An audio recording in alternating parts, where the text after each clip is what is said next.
Hello everyone and welcome. Today I'm going to be painting this 6-inch canvas board and I am so excited. I want a white background, so all I'm going to do is give it one coat of this white gesso, and I did make sure that I got all of the edges because on these small little canvas boards I think those edges are a little raw and I want them to be good and sealed. Now I've got out my 5.5 DIY stencil. I'm going to go ahead and give this thing some guidelines. I have a full video on how to use this stencil, how to make it, where to get it. It's just a digital download. You can download yours right now and you can follow right along with me. I'll leave a link for that digital download and all of the supplies I use down in the description. Y'all watch the full video before you start following along. Y'all know I am really good at making mistakes and I don't want you to repeat the mistakes that I make. I'll leave the paint color or whatever I'm doing down in the left-hand corner and whatever tool I'm using in the right-hand corner. I hope that makes it easy to follow along. Let me know down in the comments if there's anything else I can do to make it easier to follow along with these tutorials. Tell me what you want to see. All right, y'all. Now, I've got out a whole new set of dotting tools that I got from Beverly. Thank you so much, Beverly. Now, this is the first time I've used them, so I don't have an opinion yet. Y'all give me some time. What I'm going to do is start out with the biggest tool. I'm going to get out my compass. I'm going to open it about halfway the distance of that largest tool and give myself just a little target to hit, so I make sure to hit the center of this circle. All right, let's get started. I have an idea of doing it all in gray. Y'all, I have no idea how that turns out, but we're about to find out. Okay, already I'm struggling just a little bit with the grip of this, only because it's so different than what I'm used to. So I'm gonna give it a fair chance. I know I get very set in my ways and I love my dotting tools. Like, I love them. But I want to give these a fair chance, so I am going to use them throughout the entire mandala, and I'll see how I feel about them at the end of that.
Now I'm going to be making some petals with my paintbrush. I want them straight, not curvy like a swoosh. And for whatever reason, I really struggle with the straight ones. I don't know about y'all. All I'm doing is taking my fine line brush, I load it with some paint, and I'm really pushing it down so that those bristles spread out. And then as I get closer to the center of the flower, I lift up just a little bit so that it's more of a point. I'll do the same thing for these swooshes, except I think I'm just going to do the swoosh to the left of the original petal first. That way, maybe like, what do they call it? Some kind of muscle memory. It seems like I'm more consistent that way. Instead of changing from the left side to the right side to the left side, it just seems like I'm more consistent. So I'm going to do the ones on the left first and then come back and do all of the ones on the right. Sometimes that just works out better for me, and other times I just do left, right, left, right. It just depends on how I'm feeling, I guess.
All right, I'm starting to notice with these tools, it seems like I'm squishing the paint out a lot further than I do with my other dotting tools.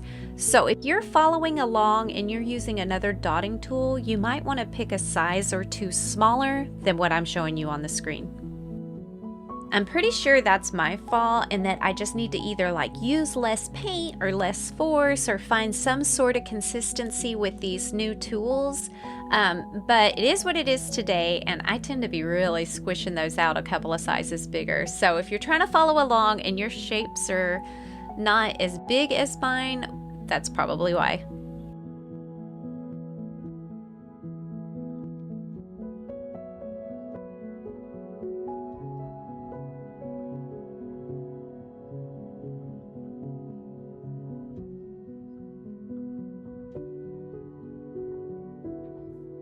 Now I'm making some smaller swooshes, and you'll notice I'm using the same brush. All I'm doing is putting less paint on the brush. Like, I got it good and coated with paint, but I'm just dipping the tip of the brush into the paint instead of the whole tool every time.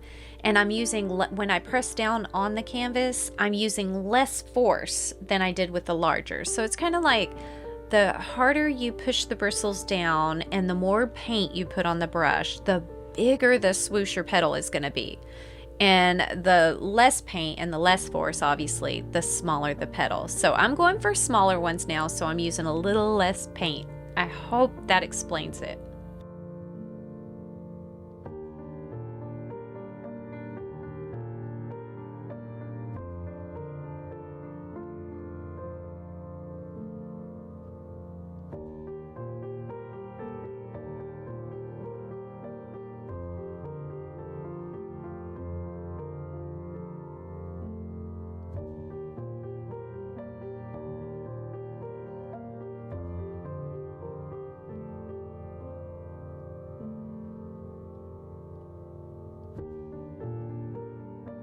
All right, I think this is so pretty. I've picked out some white pearl because when I use that in other paintings, I swear it looks so silver. So I am using that paired with this morning mist.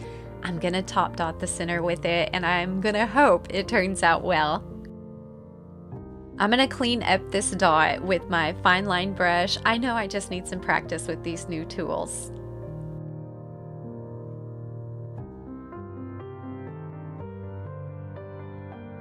Now I'm gonna top dot that slate gray with shimmering silver. I think they're gonna look really pretty together.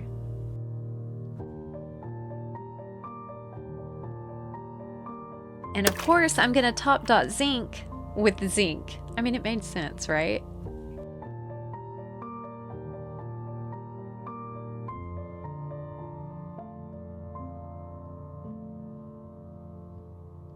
Now, once again, I'm using the same paintbrush I made the original petal with.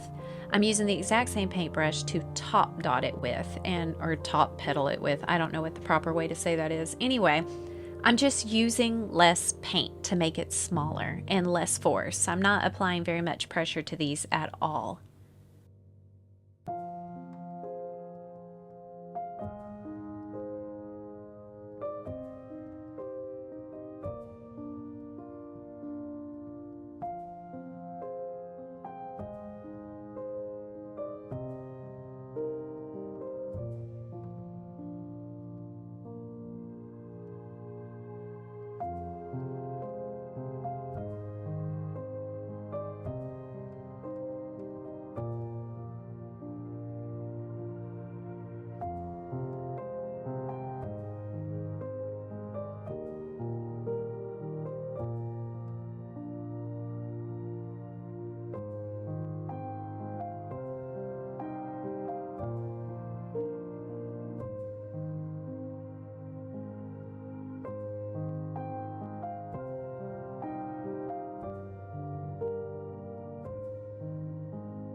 Okay, I love this so much, you guys. I am going to let it dry, remove the guidelines, and then give it a coat of that high shine sealer. I think it's going to look really pretty, all shiny. And then we'll be back to give you a final reveal.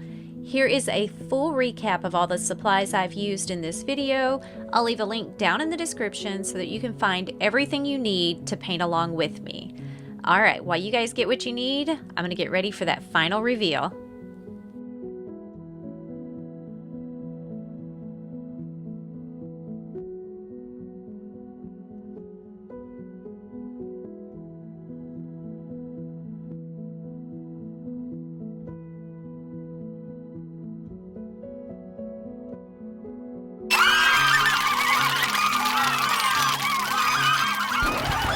Oh man, y'all, do you see what I did? I forgot to remove my guidelines and I totally sealed right over them. Oh, I couldn't be more disappointed. I was feeling so smug, like I had this project done. I could move on to my mom and my daughter's birthday stuff. And now, oh y'all, how do we fix this? Okay, let me see what I can do.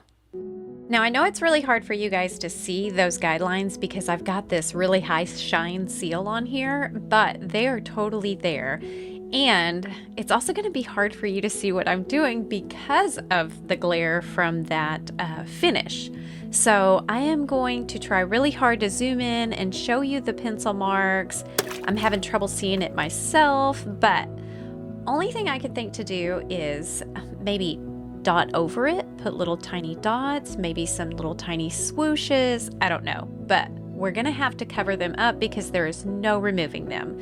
I'm absolutely disappointed. I think this mandala is so beautiful, but if you remove your guidelines, this is absolutely the mandala you'll get. And if you don't, let's see what kind of mandala you get after that.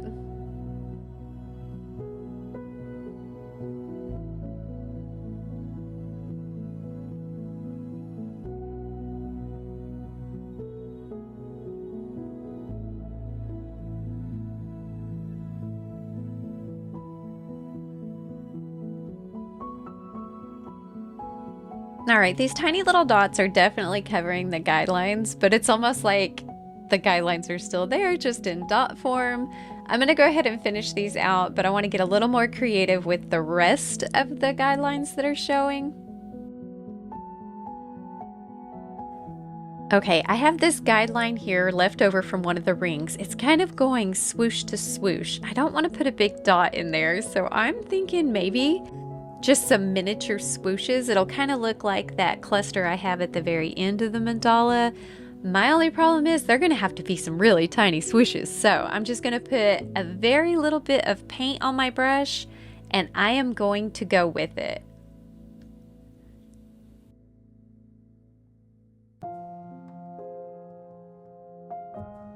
When I hold it at a certain angle, I can see that one center ring going right through all of those pretty swooshes right here. So I'm gonna have to cover that up just simply because it's bothering me. I think maybe I can just do some more of those miniature swooshes.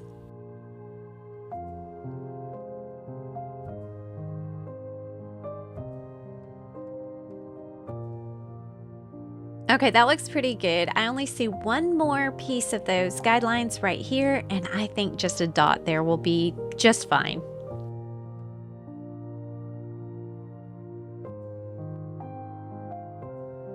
Yeah, I think that's gonna work. And I don't see any more guidelines here. So what I'm gonna do is, because you know, I never know when to stop and it's a whole new day, so I'm not tired of dotting. I'm gonna go ahead and add some top dots and maybe some top swooshes and make this look a little bit better.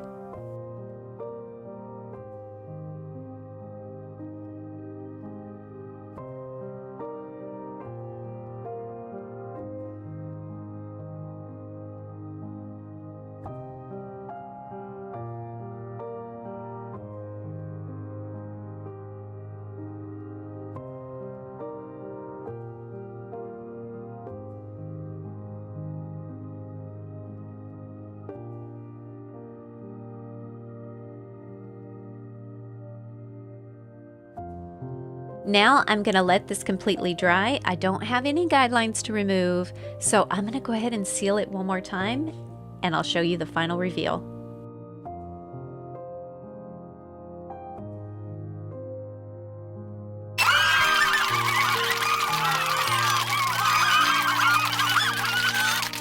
Now, y'all, this turned out so good. I think I might have panicked for nothing. It really wasn't that hard to fix this. Now, I have to admit, I did like it better before I messed it up, but I'm not sure I can call this messing it up. It's still very beautiful. It's just a different mandala. So basically, we've made 2 tutorials out of 1. Pick either one you want, and I want to see your artwork. I love sharing it, and I don't see enough of it. Y'all post it on the community page or send me a copy. Of course, you know I left all the supplies down in the description. I'm going to leave you a whole playlist right here of similar sized mandalas. I hope you give them all a try, and until next time, rock on.